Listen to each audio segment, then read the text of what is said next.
Hello and welcome to my second video in the series where I talk about Visa's talking points from his public Rome graph in alphabetical order and think out loud, practice a little bit of public speaking, and also just try and see what a little bit of continuous free association monologuing can do and what new ideas I will come up with doing that, and trying to be things I want to focus on is removing filler words, trying to be coherent in my conversation in the way that my ideas flow so that I don't stop in the middle of idea and backtrack and things like that, and also work on expanding awareness and looking at the camera and being aware of the camera in such a way that I'm not coming across as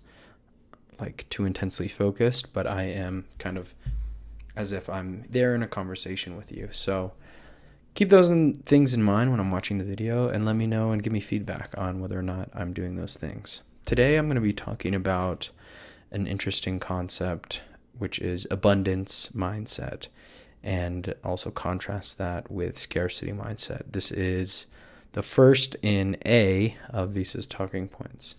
So abundance mindset can mean a few things, but I think about it in the context of money and resources and zero sum versus positive sum games. I think that abundance mindset maybe is cultivated from a feeling that there's more than enough money and resources to do what one wants to do in the world. And scarcity mindset comes from the idea that, or the feeling that money or resources are the limiting factor preventing you from taking agency in the world, and therefore should be the first priority. And I have been thinking about if money or abundance versus scarcity mindset is something that is actually related to how much money someone has, or it is more of a factor or more driven by one's sets of desires, sets of things that they want to see in the world, and their imagination and motivation to execute and create that set of outcomes in the world. And it's been a little bit difficult because I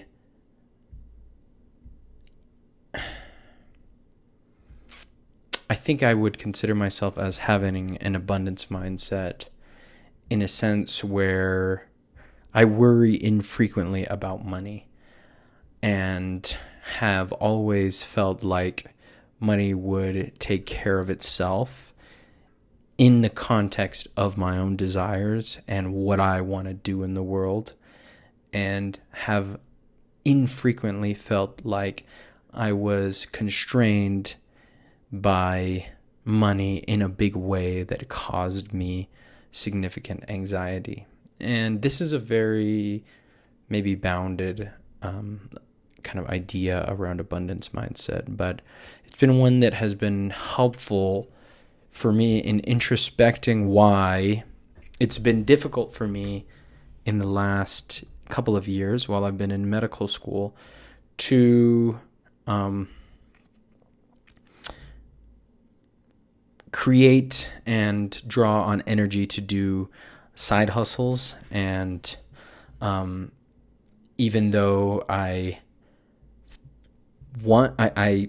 sometimes will get a flash of inspiration, start something, maybe brainstorm an idea, maybe reach out to people, talk to people, look for validation around an idea to make money. But then quickly, before maybe even starting, burn out and end up spending my time in other places. This could be a cope, saying that I have an abundance mindset around money, but like when I think about doing something only for money, that for me seems like a scarcity mindset, that to arrive,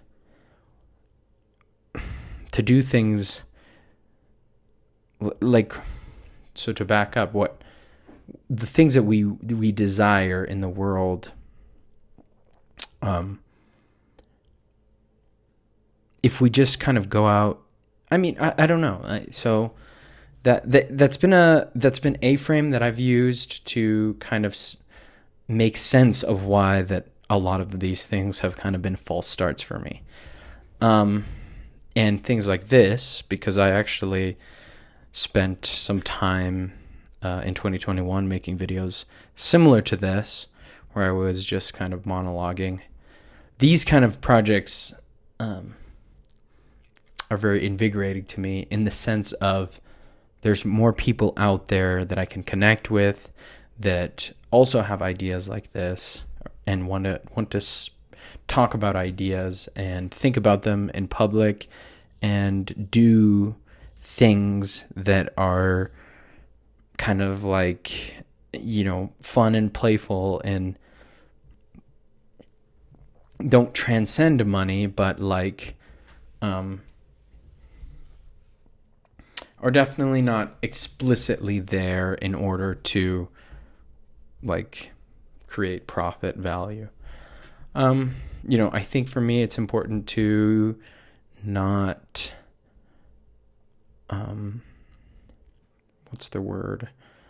Demonize or like think about money making in a negative way. That, obviously it's part of the system that we've crashed into and were born into.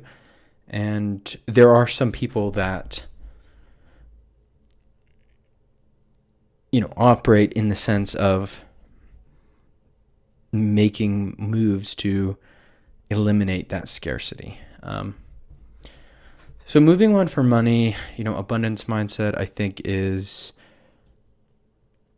positive sum games, that when there's enough for everyone, there's enough space for everyone to have an opinion, to bring their unique perspective, to speak, to get criticism around what they see, what they've said, and to apologize if they've made a mistake in what they've said, and there's space for a dialectic. And I think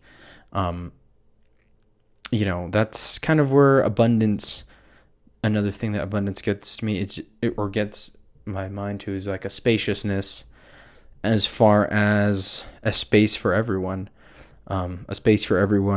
resources for everyone, and where the limit is, something that's been coming up on Twitter is this idea of the only limit being your imagination, where the other things will come. So the other things will come if you kind of ask the universe for them in a kind of woo-y sense. But I don't know. I think I'm going to quickly go through what Visa has to say is real, and it can be very transformative. So to me, that's kind of in a sense of, whether, regardless of how much resources you have, there's an opportunity to have an abundance mindset, to think in long, infinite games, to think positive sum. I had a few notes here. Yeah. Okay, what images do I think of when I think of abundance? I think of the smorgasbord. That's kind of interesting. I did have some notes that is abundance mindset nature or nurture? Are our desires nature or nurture? Those are questions that I come back to often.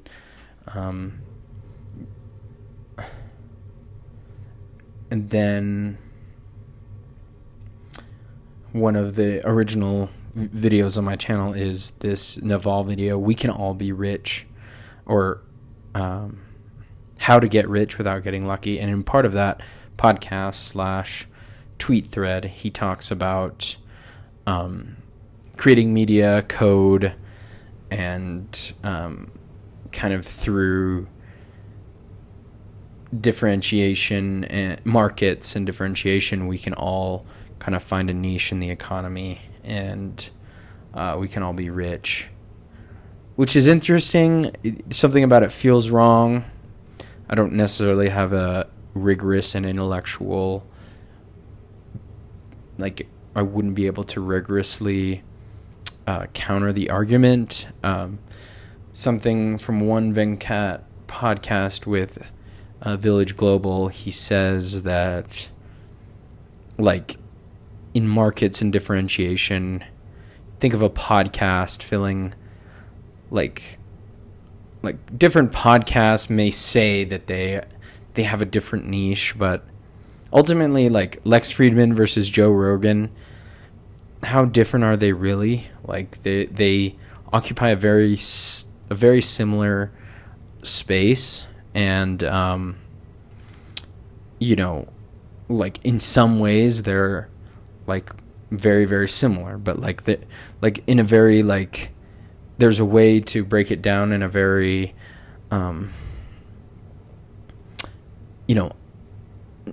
for lack of a better word, spreadsheet brained way of differentiation. And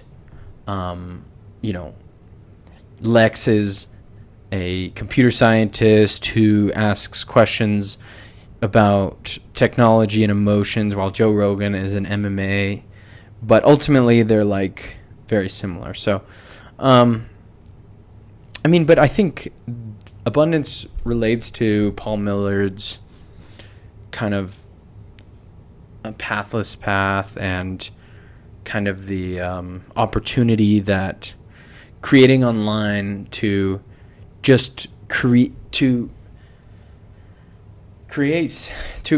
expect serendipity in such a way where we move through life open to play and possibility that is created. I think that's kind of what I like. That's kind of abundance mindset, maybe in the internet age,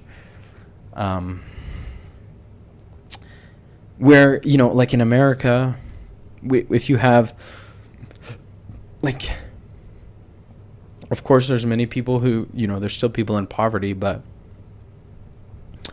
most people have iPhones, right? Most people can't afford food, and in some senses, at some levels, we have like profound material abundance compared to the past. So anyway, I'd love for anyone who watches this video to react to it. If anyone wants to have a conversation about it, email me at marshall.revere@gmail.com. I'd love to riff with anybody who would like to. And I really thank you for watching. So thanks again.